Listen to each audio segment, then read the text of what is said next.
Muy bien, estamos listos ya para la entrevista y estamos en compañía del doctor Osvaldo Hunskopf, el expresidente del Tribunal de Honor del Pacto Ético Electoral, y vamos a hablar, por supuesto, sobre el decálogo de este pacto. ¿Cuáles son los compromisos que han planteado y que se supone deben cumplir las agrupaciones políticas? Estamos hablando de 22 agrupaciones políticas que participan en este proceso electoral. Estamos a un poco más de un mes de las elecciones, 26 de enero de 2020. Doctor, ¿qué tal? ¿Cómo evalúa en principio este proceso y el respeto por esos compromisos que vamos a detallar en unos segundos? Encantado. Bueno, es una excelente oportunidad para hacer un aporte al país.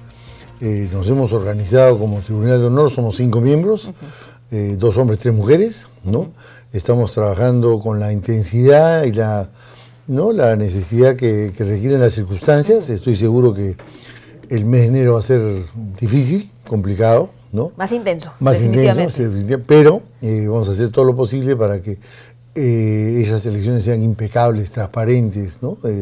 Y sean lo que el país necesita, ¿no? Muy bien, la expectativa es positiva en ese sentido. Sin duda, ¿no? Nosotros quisiéramos que en esta oportunidad, aprovechando la modernidad y ya la experiencia de tantos años de vigencia del Pacto Ético Electoral y los compromisos de honor que asumen los partidos, las organizaciones políticas, sea una excelente ocasión para que los respeten, ¿no?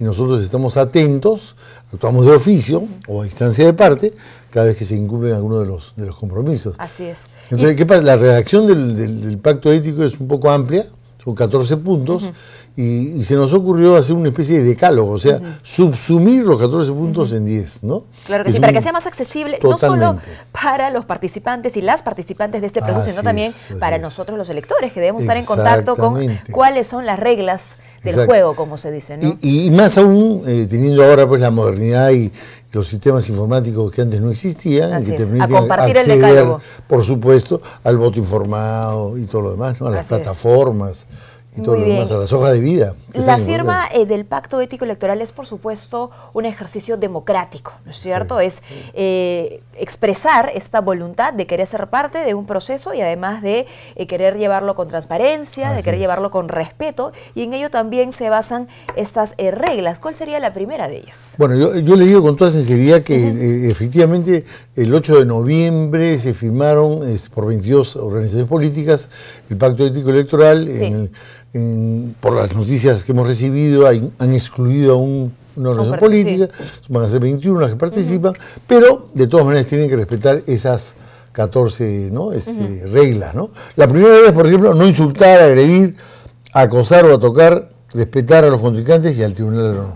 O sea, nos tienen que respetar a nosotros. También, claro, como autoridad. Porque evidentemente nosotros como autoridad tenemos la potestad de citarlos, de convocarlos, por supuesto, de solicitar las excusas correspondientes, las aclaraciones, las explicaciones y todo lo que sea necesario, ¿no? Porque si tienen que demostrar algo que han afirmado, lo tienen que hacer ante nosotros. Por supuesto. Y esta primera regla parece evidente. Totalmente. ¿No? Pero, bueno, lo es y también es necesario expresarla porque pues nunca sabe más hacer este llamado al respeto, ¿no? Totalmente de acuerdo con usted.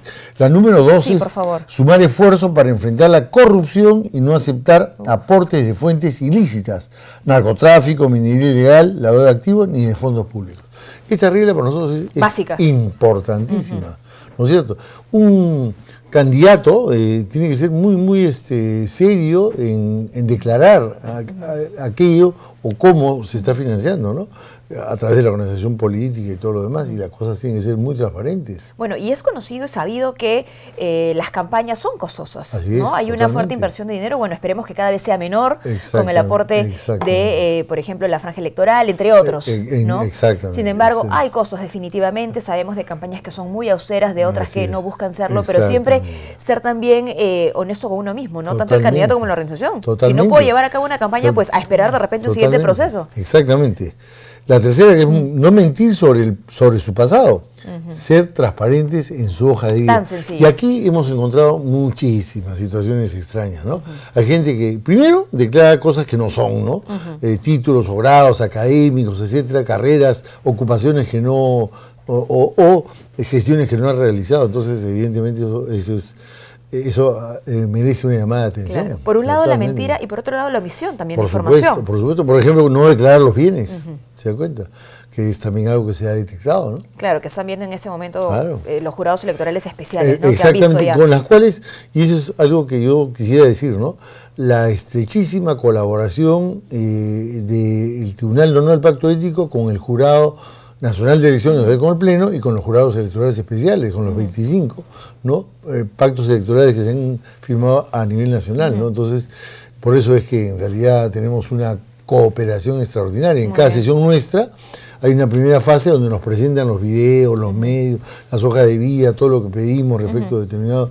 Porque nunca falta un suelto en un medio de comunicación o en una red social que nos pedimos. Bueno, y es importante que haya ese tipo de filtros, claro, ¿no? Que no solamente se dependa de una instancia. Claro. Por ejemplo, mañana martes tenemos reunión de 12:30 a 4 de la tarde. O sea, trabajamos en una primera parte solos, con el equipo de asesoría y después con representantes de México, Colombia, República Dominicana, ¿no? Para discutir posibilidades de debates, ¿no?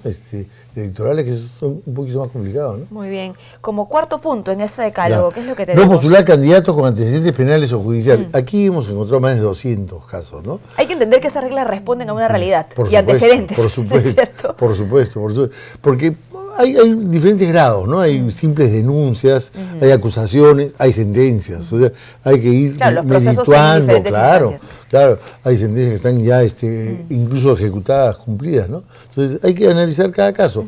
Y por eso el trabajo nuestro, que es ad honorem, es muy intenso, pero es muy sacrificado, pero a la vez muy satisfactorio a nivel nacional, ¿no? Y esa revisión que hace el Tribunal de Honor, hay que decirlo, en principio tendría que haberla hecho pues la organización política. Claro. Y para ello hay herramientas. ¿Cuántas veces hemos hablado sobre todo de la ventanilla única de antecedentes? Exactamente. ¿No? Que en un solo espacio, en una sola plataforma, pone a disposición toda la información. Quizás el periodo es un poquito corto, el mes de diciembre es complicado, no es un mes intenso en materia electoral, es una combinación con la fiesta navideña y todo lo demás, ¿no? El quinto punto. No difundir noticias falsas en las redes sociales. Esa utilización, creo yo, indebida, a veces extrema, de un contrincante contra otro, es muy mala. Es muy mal. Eso nos obliga pues inmediatamente a intervenir. Claro que sí. Había antes un dicho terrible, ¿no? El papel aguanta todo, decían. Ahora, lamentablemente, las plataformas muchas veces también. Porque el daño puede hacerse pese a que luego pueda haber rectificación o lo que fuese, no, ya la publicación está hecha. Y lo que sucede, ¿no? Que un porcentaje es en medios de comunicación escritos, pero el porcentaje mayor es en redes sociales. Hay muchísima gente que no compra periódicos, usa redes sociales. Incluso dentro de las mismas redes sociales muchos no leen tampoco los artículos. Exactamente. ¿No? La costumbre está de quedarse solamente con el titular. Entonces tenemos que también nosotros como lectores afinar nuestros criterios para saber qué es distinguir lo falso de lo verdadero, ¿no? Claro, el sexto es cumplir con la paridad y la alternancia. O sea, en respecto al género, ¿no? Y hemos hecho un intento desde el comienzo, más o menos un 40% de mujeres, 60% de hombres, y la alternancia hombre-mujer, hombre-mujer, que no es rigurosa. Ese es un proceso en el que en algunos casos se aplican las normas anteriores y las nuevas normas todavía no se aplican. Eso lo vamos a ver a futuro, ¿no? Según la normativa electoral, lo que sí es un llamado a la voluntad de cada organización. Así es. Y después, no a la discriminación por edad, género, raza, nacionalidad, grado de instrucción, cultura. La Constitución es muy clara, ¿no? Para ser congresista se requieren 25 años. Y nada más. Y nada más. O sea, no hay una rigidez académica, no hay que ser abogado, doctor, ingeniero. Eso va a depender del lector, de qué tipo de candidato o organización política quiere escoger, ¿no? Hay personas que no son profesionales, pero que son, sin embargo, son muy inteligentes, muy eficientes. ¿Se da cuenta? Entonces, estamos muy cerca, o sea, respetando la Constitución, de todas maneras. Claro que sí. Y bueno, y para ello imagino que también la mirada no solamente en las campañas, en los medios, sino incluso en las mismas redes sociales. Exactamente. Donde se pueden hacer ese tipo de prácticas, ¿no? Exactamente. Después, el punto 8 es exponer sus propuestas en los medios de comunicación y no prometer aquello que no es competencia de un congresista. Las competencias. Eso es importantísimo. Mire, si algo nos preocupa, hay artículos del 93 al 107 de la Constitución que te obliga y te dice cuáles son los límites y los alcances de un congresista. Un congresista no tiene iniciativa de gasto, por ejemplo. Un congresista puede presentar un proyecto que, por supuesto, se evalúa y pasa a una comisión, etcétera.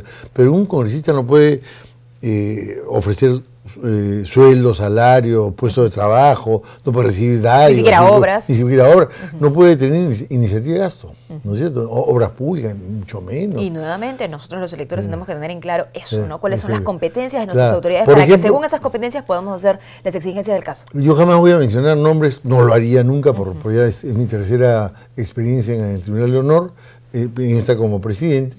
Y a veces es muy imprudente adelantar una opinión, pero hay gente que se les tiene que llamar la atención, por lo menos que se den cuenta, ¿no? Que por ejemplo no pueden ofrecer, ¿no? Ser intermediarios ante una autoridad judicial, ante un vocal del Tribunal Constitucional, la Corte Suprema, o sea, por cosas particulares. Y esos llamados de atención que en este caso podría realizar el Tribunal de Honor son siempre de manera escrita, son, digamos, ¿cuál es el tipo de medio? En la Constitución se dice que los congresistas pueden pedir informes a los ministros, a las autoridades, informes por escrito. Pero tocar la puerta... Claro. Yo lo consultaba en el caso del Tribunal de Honor. Cuando el Tribunal de Honor tiene que llamar la atención de algún candidato o candidata, ¿cuáles son los medios para hacerlo? Bueno, hay varias formas en la experiencia de las tres últimas elecciones, del 2016, ¿no? Han habido situaciones en las que tenemos que citar ¿no? al candidato y que va acompañando sus abogados, etcétera, y lo entrevistamos el tiempo que sea necesario, no voy a entrar a detalles. Pero también hay situaciones en que, por ejemplo, un candidato ofende a otro en un programa de televisión o en un debate y se le llama, por supuesto, en momentos separados, se les pide pues, una satisfacción que muchas veces se ha dado y que no trasciende. En algún momento se escribirá un libro, un anecdotario, etcétera, pero... Con todos los antecedentes, con todos los casos. Hay muchas cosas que se mantienen, ¿no? Y si es necesario, por la gravedad, se denuncian a través... Porque nosotros tenemos la posibilidad de hacer declaraciones, exhortaciones, pronunciamientos y resoluciones. Y esa resolución, somos un órgano autónomo, se la hacemos llegar al Pleno del Jurado Nacional de Elecciones. Muy bien. Como punto número 9. Exigir la neutralidad de los cargos públicos y retirar la propaganda electoral luego de las elecciones. Bueno, son dos cosas diferentes, ¿no? O sea, ninguna autoridad en este momento elegida o que esté... Puede tomar partido. Exactamente, o podría recomendar, sugerir o apoyar a un candidato, no lo puede hacer. Tiene que, ya hemos visto casos en el pasado, tienen que mantener una absoluta neutralidad, absoluta neutralidad. Y por supuesto, si haces una serie de inversiones, gastos, tienes que... Y en todos los espacios, ojo, ¿no? Porque no necesariamente hay que estar en un meeting con el candidato para que se vea o se visibilice el apoyo, ¿no? Podría estar en cualquier cosa, incluso dentro de su casa. Exactamente. No, pero si es grabado de manera pública. Y por eso aceptar los resultados electorales, pues expresan la voluntad ciudadana, ¿no? Que eso es importantísimo, ¿no? Y al final hemos puesto una exhortación que es bien importante. El tribunal exhorta a los ciudadanos y ciudadanas a estar alertas y denunciar, ¿no? A los partidos políticos en general y a los candidatos y a las candidatas en particular, cada vez que incumplan el pacto ético electoral. Entonces, una persona que tiene al alcance de y es muy fácil, ¿no? Obtener ese decálogo, bueno, pues, tiene la posibilidad de hacer una claro que sí. Vamos a viralizar ese decálogo, ¿no? Como electores, que es importante hacerlo desde nuestras redes sociales también para entender cuáles son las reglas y sobre todo que esas reglas tienen que ser cumplidas por los candidatos y las candidatas que van a participar en este próximo proceso electoral. Doctor, muchísimas gracias. Por favor, encantado.